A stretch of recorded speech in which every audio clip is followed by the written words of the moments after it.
We're joined by Andrew Liveris, who is the chairman and CEO of Dow Chemical. Andrew, thanks very much for sitting down with us. Happy to be with you, Andy. So Dow Chemical stock has been on the upswing lately. How is the company doing? Recovering at this point?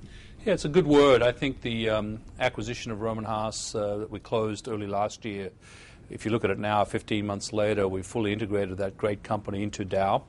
Not only have we integrated in the context of delivering the cost synergies, but we've actually integrated the technology side and the market orientation of that company. So one of the reasons for that acquisition was to transform our company into more of a specialty house, less of a commodity company, and that achievement 15 months later is very apparent and I think reflected in the stock price movement. And of course, the earnings results that have rebounded strongly, albeit off a low in 2009. 10 has been a year of consolidation of the gains, and 11 foreshadows great improvement. And the thing I like most about Andy, or the thing that I really get my kicks out of, is watching the people side of it. At the end of the day, all of our businesses are people businesses, and the integration on the people side has been, I think, nothing short of spectacular. You must have a good read on the global economy, or on the economy in the United States and the global economy. Can you tell me what is your assessment of both of those? Timely question, because I've actually the last 10 weeks been in 15 countries outside of the United States. I went on a very large tour, not just to get a State of the Union feel, but also really for this integration point I made to see how we were integrating Rohm and Haas around the world. So whether it was in Brazil or in Turkey or in China or in Thailand and all the other countries that I won't mention for the sake of time, it's very apparent that the growth that's going on, especially in the emerging world, is very strong, to the point of overheating, which of course is a whole other topic. But the growth is strong, and I would tell you that as a consequence of that, the emerging world is starting to pull the developed world with it to different degrees.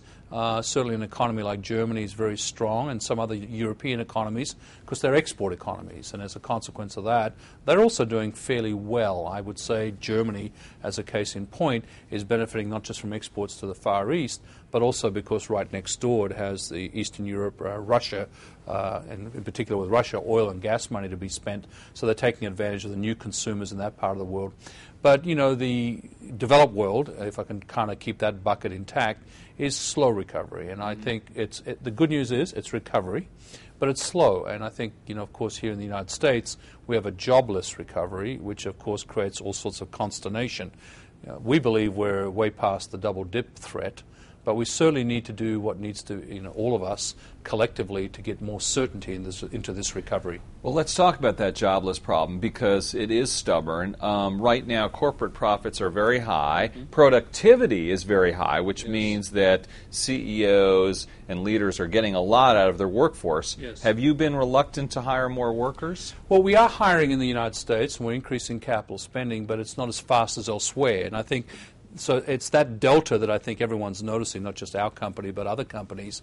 So how do we get the U.S. to go back to what it used to look like? Now, some would say, well, we don't want it exactly like that, because that was a bubble created by the housing, mortgage, false consumption, if you like. So what's new consumption look like? How do we put in place new consumption so it's more reliable, maybe a little more steady, that can cause investment, such as capital and, of course, hiring people? The sorts of hiring we're doing is in the new economy, in an alternative energy field, for example. Here, the Obama administration, not just with us, but with many companies, in the first stimulus, did a bunch of awards in energy storage, batteries in particular, solar, etc. So we're hiring in those new fields. Now, in the traditional business, though, most of that hiring is going on overseas. But so you are hiring people in the United States this year? We are, and certainly, as I said, in alternative energy projects in particular. Andrew, over 60% of your sales come from overseas, and yet 60% of your manufacturing is here in the United States. So you export a great deal. Well, you know, we're starting to get at it with your jobless question. I think what we have is, after a financial crisis of that proportion, a lot of policies are in the what I call the uncertainty category, and business hates uncertainty. Capital is a coward, and so at the end of the day, investment will not come until we get a little more certainty on very important policies to business. And, you know, I can pick a variety of different ones, but one very near and dear to the heart of Dow is energy policy. Mm-hmm. You know, there's been several attempts at a holistic energy policy in this country. We still don't have one. So if I don't know what my price of my inputs is going to be, if I don't know my cost of energy or the cost of power, then I'm going to hold back and I'm not going to invest until I see more certainty in policies. Now, tax reform is another one. I think until we keep extending these temporary tax provisions, but it's temporary. And so until I get more certainty on, tax reform, for example, that stops me from being an investor. Now, in the meantime, I have existing assets here I need to protect. What's happened in particular in my world with shale gas being discovered is those assets have become more competitive, so at least I can export off of current assets. But until I see more certainty in policies, I won't rush to build new assets. But what you're talking about is something that some Americans maybe would have a problem with, which is closer cooperation between business and government. And they will point to you and they'll say, Andrew, isn't that the Chinese model? Do we really want to be like China? Well, as you can tell from my accent, I'm an Australian, so I'm a guest to your great country. I think your country is great for many reasons, and you haven't lost those reasons last time I checked. The freedom model, the ability for anyone to succeed here, no matter where they come from. Witness, say, an Australian from the outback. And this education approach, especially at the tertiary level, creates a competitive advantage. I think immigration is the other point I was trying to make just now. So put all those two together and say that's still in the plus column. So what's in the minus column? Well, I get piecemeal policies. I don't get a whole approach to the manufacturing sector that other countries do. So it's not a level playing field. Other countries actually act like countries. And you can use China as an example, but you don't have to. You might say China being communist is a certain model, and it probably is.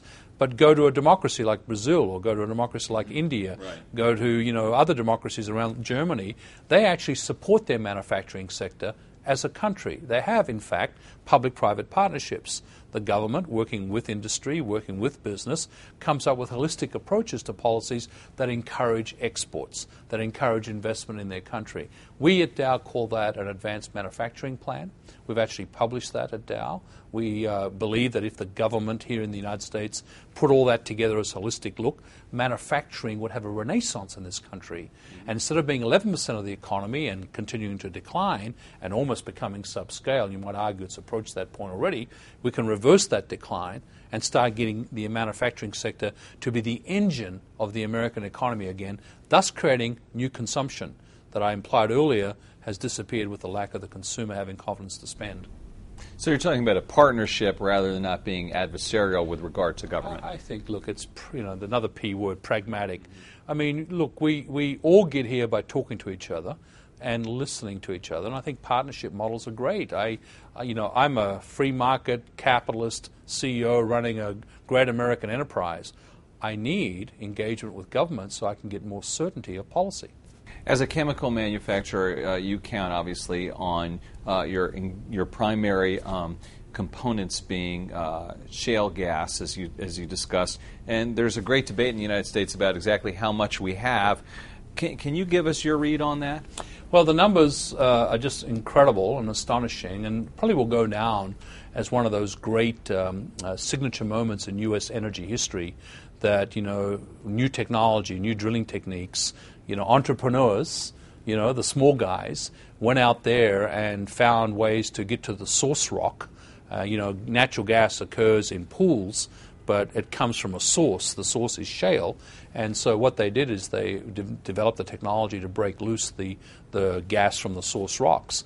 As it turns out, that's almost not just a doubling, not just a tripling, not just a quadrupling, but almost a 5 times amount of proven reserves of natural gas. And in fact, onshore, even better. So this will go down as a major shift. And now how we use this precious resource, how it gets developed, what sorts of uses are favored versus the other is energy policy. Now, we're for a lot of this gas going into power and going into petrochemical feedstocks. If those two things happen logically, we can then start, with the electricity grid we have, get to hybrid vehicles and electric vehicles as a different source of transportation off of indigenous resource. Clean burning fuel like natural gas, which is really what shale gas is better than the alternative until we develop the alternatives. We're pro-nuclear because that's an alternative that is here today. And coal obviously has the emission issue, so over time we have to find ways to develop clean coal. But in the meantime, shale gas at a minimum is a great bridge to that point. And at a maximum and optimum, for as far as the eye can see, can be a source of competitive advantage, not just for U.S. power, but but for U.S. producers like Dow and other energy-intensive producers, so we can invest in this country. Is there a problem developing shale gas? Well, no problem that isn't surmountable by great minds and great companies that the U.S. is full of, and I think a lot of the big oil companies, of course, are making their plays and buying up some of these companies. The independents that are out there, like Chesapeake and Southwestern and others, are working actively to bring theirs to market, working with companies like ours to trying to find ways to value add it. Remember, $1 of gas, shale gas, I add $6 of value to. So rather than burning the dollar, how about multiplying it by 6? And for every job in the upstream, I can create 6 to 10 jobs in the downstream that are high-paying jobs. Now that sounds like a national energy strategy, and that sounds like a national advanced manufacturing plan, which is what other countries do. In fact, other countries attract me with giving me certainty of inputs. So if shale gas can provide that by working with independents and other alternative energy producers, then that'll be good for the U.S.